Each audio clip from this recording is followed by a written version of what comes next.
Well, the symptoms of gastric cancer are basically upper abdominal pain, indigestion, early satiety. Early satiety means even after eating a small amount of food, immediately your tummy feels full. So these are early symptoms of gastric cancer. Over a period of time, as the disease progresses, the tumor can ulcerate, leading to bleeding, causing blackish stools or blood in your vomitus. It can lead to persistent tumor, can lead to weight loss. Any weight loss more than 10% of your body weight is very significant. It can obstruct the stomach and cause persistent vomiting. So early satiety, indigestion, pain, abdomen, these are symptoms of early gastric cancer. But as the tumor advances, you will get the symptoms like I said, vomiting, anemia, hemoglobin going down, GI bleed, passing blackish stools, hematemesis, and so on and so forth.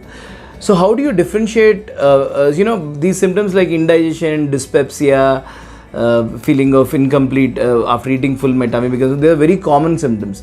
So how do you distinguish whether you actually is due to some sort of functional dyspepsia or you actually have a gastric cancer? Any new onset symptoms are of course very dangerous. So any patient who says I'm having indigestion and dyspepsia symptoms for the past 10 years is unlikely to have gastric cancer.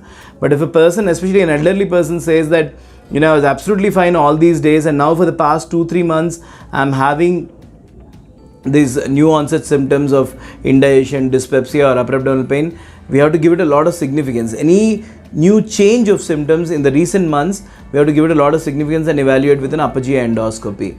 Likewise, when you have red flags means hemoglobin dropping, anemia coming up, vomiting, weight loss, blackish stools or blood in your vomitus, we call them as red flags.